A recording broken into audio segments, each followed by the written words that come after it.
नमस्कार, मैं डॉक्टर हेमचंद पांडे।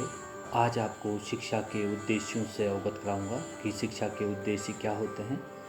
शिक्षा के उद्देश्य का अर्थ है शिक्षा की प्रक्रिया द्वारा ही किया जाना चाहिए। शिक्षा का संबंध मानव जीवन के सभी पक्षों से है। अतः हम कह सकते हैं कि शिक्षा के उद्देश्य बहुपक्षी होना अत्यंत ही आवश्यक है। बिना उद्देश्यों और आदर्शों के शिक्षा बिना पतवार तथा बिना गंतव्य स्थान के इधर उधर भटकने वाले जहाज के समान होगी। इसलिए जरूरी है कि शिक्षा के उद्देश्यों का निर्धारण किया जाना चाहिए।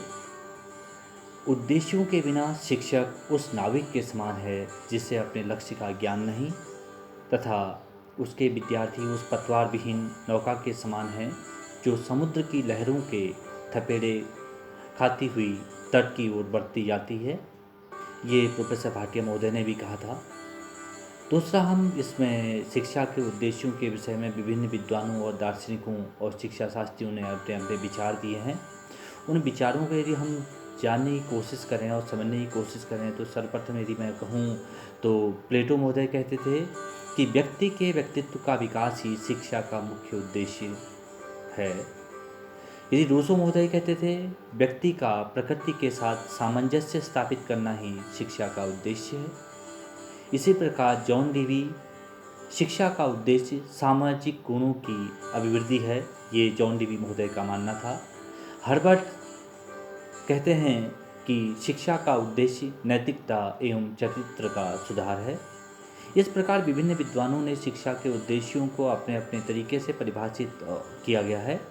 और यदि हम देखें शिक्षा के कहीं न कहीं सांस्कृतिक उद्देश्य भी होते हैं। कहीं न कहीं शिक्षा ही संस्कृति के संरक्षण और के लिए जरूरी होती है और उसके विस्तार के लिए आवश्यक भी है, क्योंकि संस्कृति का संरक्षण एवं विस्तार भारतीय शिक्षा का अभिन्न अंग रहा है और माना भी जाता है। समाज विहीन व्यक्ति एक कोरी कल्पना है, क्योंकि जैसा कि रेमंड महोदय ने भी कहा था। और साथ ही साथ उसी प्रकार कहा जा सकता है कि संस्कृति के बिना शिक्षा और शिक्षा बिना समाज की कल्पना करना एक कोरी कल्पना मात्र है।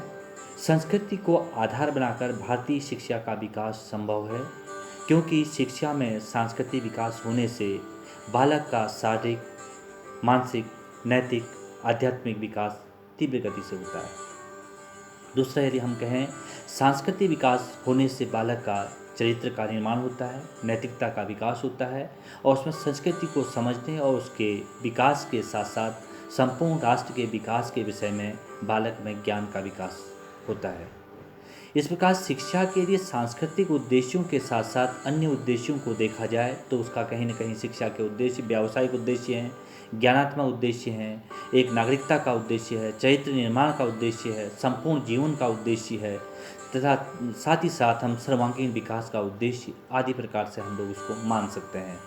बालक का शिक्षा के द्वारा सांस्कृतिक विकास करने से उसमें इन सभी प्रकार के ज्ञान का स्वतः ही होना प्रारंभ हो जाता है, क्योंकि जब आपने शिक्षा किसी उद्देश्य को लेकर के की है तो कहीं न कहीं ये ज्ञान स्वतः ही बालक के अंदर निहित हो जाता है।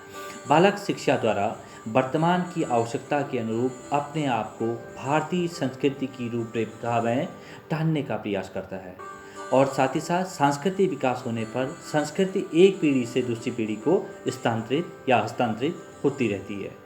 जैसा कि शिक्षा मनुष्य की जन्मजात शक्तियों का संतुलन और स्वाभाविक एवं प्रगतिशील विकास है, क्योंकि ये पेस्टोलॉजी भी कहते थे।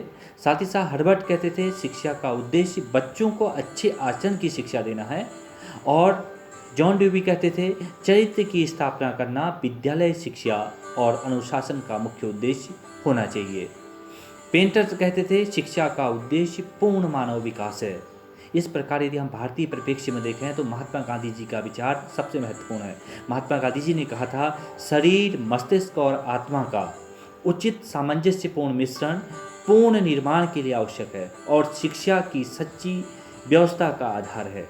इस प्रकार शिक्षा का यदि हम उद्देश्य को देखें, सांस्कृतिक विकास के साथ साथ बालक का सर्वांगीण विकास करना शिक्षा का प्रमुख उद्देश्य है। इस प्रकार हम कह सकते हैं कि शिक्षा को उद्देश्यपूर्ण होना अत्यंत ही आवश्यक है। यदि उद्देश्यपूर्ण शिक्षा होगी तो कहीं न कहीं शिक्षा हमें सही मार्ग की ओर प्रेरित करेगी और हम नए ज्ञान को अर्जित कर सकेंगे। धन्यवाद।